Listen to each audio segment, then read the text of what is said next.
Welcome to WeLearn Virtual Learning Network. This is session number 32, Crime, Repression and Terror in Indian Politics. Topics which we are going to cover in this session are Introduction, the meaning of politics, transition in Indian politics, crime and politics, what is repression, tenor, a contested category. Coming towards the first topic, that is the meaning of politics. The expression politics refer to a distinctive space as well as the activities and relationship which categorize the space. Politics has generally been understood in three broad ways. These ways are: number 1, politics is seen as associated with governmental activities. Number 2, it is also understood as referring of the public domain, a space which is distinguished from the private and personal. And number 3, there is yet another understanding of politics which speaks to challenge radically the above understanding of the politics. Next is the transition in Indian politics. From politics of trust to politics of suspicion, the 2 decades immediately following independence have been characterized by Rajni Kothari as decades of trust. Politics in these decades was determined by the sense of trust between people, marked by the mutual concern and understanding about what constituted the common good. Politics was seen as ethical space where conflicts were resolved amiably and honorably. The Indian politics was no longer the democratic space where, through dialogue and interaction, the aspiration and needs of the people could be affirmed and resolved. The end of politics is seen as the period in which the relationship of dialogue among people as well as the people and the state is reputed by crime, repression and terror as the means of conflict resolution. Next is the crime and politics. Writing in the middle of 1984 about the rise of the terrorist state, Rajni Kothari gives particular attention to the criminalization of the Indian state. Kothari sees this criminalization as having unfolded in the process of the formation of Indian politics from the organic and vibrant entity. Transformation of an organic polity into the electoral system, which deteriorated into the game of numbers and empty rhetorics, was accompanied by an even more frightening development, with the permeation of Indian state and politics by criminal elements. The criminalization of politics was made manifest in the combination of 2 processes witnessed at this time. These are the use of gangsterism as a substitute for party organization, and number 2, complete permeation of the state by money power. Crime. The emergent infrastructure of politics in the 70s and 80s was a reflection of this degradation of Indian politics. Politics no longer comprised of individuals sensitive to the needs and aspirations of people at the grassroots and local levels, but of musclemen and local mafias who were supported and maintained by the new high-growth sector of Indian economy, the combination of liquor king, smuggler and fast-buck politicians. The Election Commission too has pointed out the existence of a large number of members of legislative assemblies having criminal records and the need of weeding out criminal elements from politics. During the 1998 Lok Sabha election, an eminent panel consisting of Justice Kuldeep Singh, Madhav Godbole, C. Subramaniam and Swami Agnivesh identified as many as 72 Lok Sabha candidates facing serious criminal cases. These developments in Indian politics have resulted in both a narrowing of its social base and a loss of authority owing to the infusion of criminality and gangsterism into the realm of politics. Symptomatic of these is brutalization of the police and the parliamentary forces, which shall be discussed in the section of repression and terror. In the past 15 years, the concept of scams and scandals have also become an integral part of Indian politics.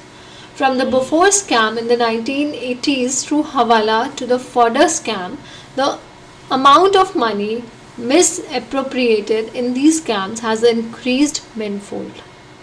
The Tehelka scandal, which exposed the manner in which decisions are made and deals stuck in politics, gave auto-visual evidence about activities which perhaps many already believed to be true. Now, what is repression? The dictionary meaning of repress are to restrain, to keep under, or to put down, etc. The term repression and repressive are most often not associated with political regime and governments as a description of their character and functioning. Like criminalization, repression too denotes a disruption in democratic relationship in the domain of politics. It also indicates the degeneration of politics as an ethical space where democratic participation takes place.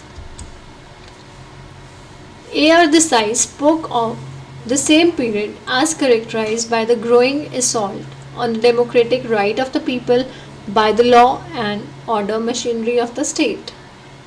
This period, point out Desai, was characterized by assertion of the large mass and the economically exploited classes and the socially, politically and culturally oppressed section of their elementary aspirations and demands for basic rights. They were trying to transform the democratic political, institutional and socio-cultural structure through which authoritative allocations of values were being made. The fundamental right in the Constitution of India assure basic rights to the people irrespective of the condition of their birth.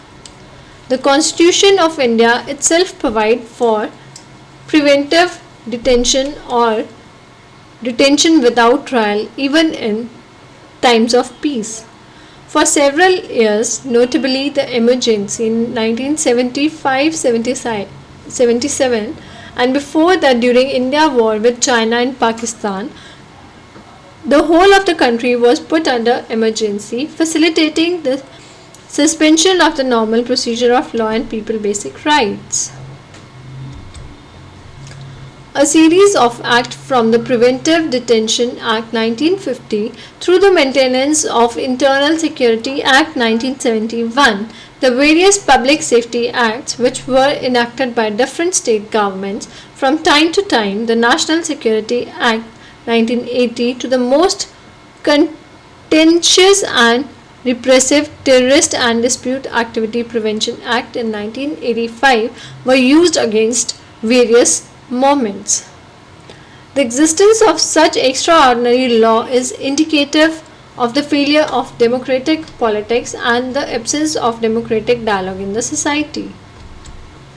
There are a number of articles and reports which chronicle the violation of the rights of various marginalized sections, including the Dalit, the scheduled caste and scheduled tribe, the working class, women, religious minorities, etc.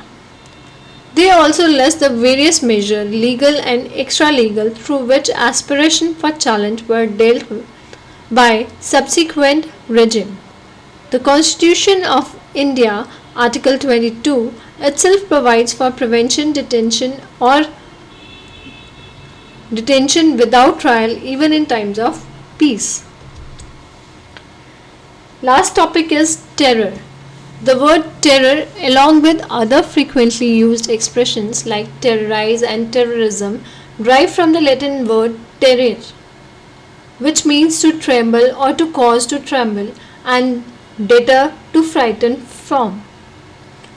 Contested meaning have been attached to the concept drawing from its history, its modern context, and the perspective or vantage point from which one looks at it.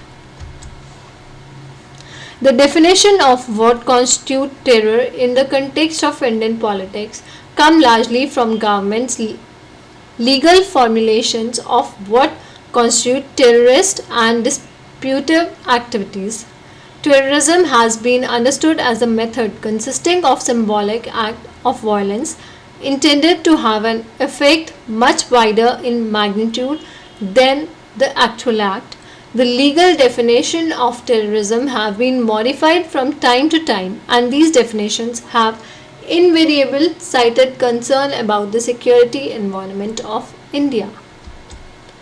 The Law Commission recommendations in April 2000 for bringing in the new bill, the Prevention of Terrorism Bill, noted the absence of the comprehensive anti-terrorism law to fill in the vacuum which had arisen after the expiry of TADA.